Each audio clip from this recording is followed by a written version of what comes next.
Голямата ми страст е много женска страст всъщност. Смятам, че всяка жена има в себе си това желание да изглежда по-сияйна, да изглежда по-привлекателна, да изглежда по-красива. Най-атрактивната част от една жена е усмивката. 100%.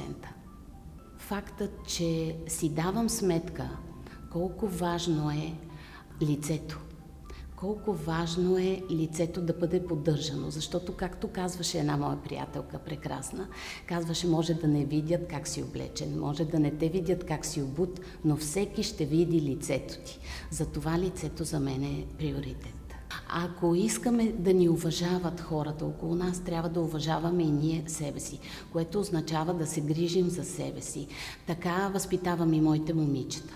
Избирам да се грижа за себе си в ревърс, защото им имам доверие на всеки, от първия до последния, от служителите, които ме поемат още на регистратура, от следващите лица, които ме подготвят за самата процедура, за да стигнем до доктор Денчева, която не я заменям за нищо. Аз просто я обожавам наистина.